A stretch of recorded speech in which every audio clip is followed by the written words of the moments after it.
Magandang araw po sa inyo lahat. Kadarating po namin galing barangay. Kaya yung mga kaibigan natin dito ay nagbudol-budol na naman.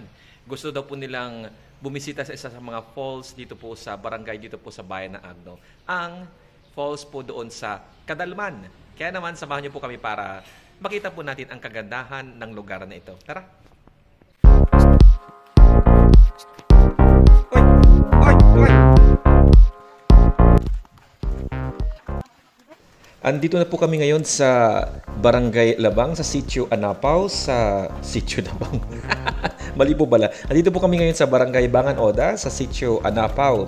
Kaya naglalakad po kami. Sabi nga po ng tour guide namin na si Kuya Louie ay mga approximately 30 minutes to 45 minutes ang aming paglalakad. Depende na yun. Pero mabilis naman po ang paglalakad. Kaya hindi naman po kami masyadong nahirapan. Kaya sa mga mahilig po mag-hike o kaya maglakad, mag-adventure, eksakto po ito sa inyo. Kaya ayan, napakaganda ang lugar.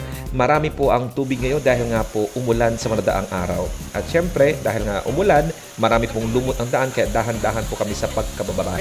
Pero fresh na fresh po ang tubig dito at napakasarap na maligo. Kaya naman, halina tayo.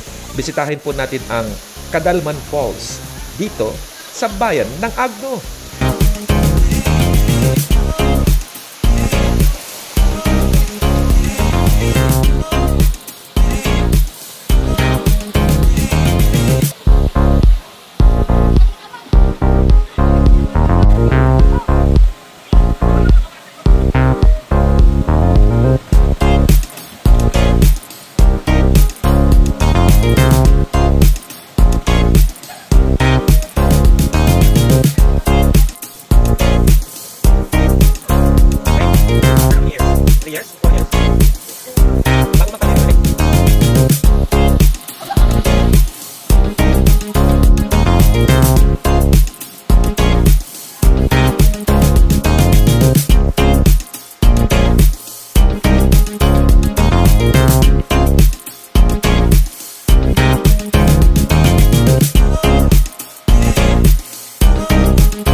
Maraming salamat sa inyong pagsama sa aming pagpapasyal sa araw na ito. Thank you po!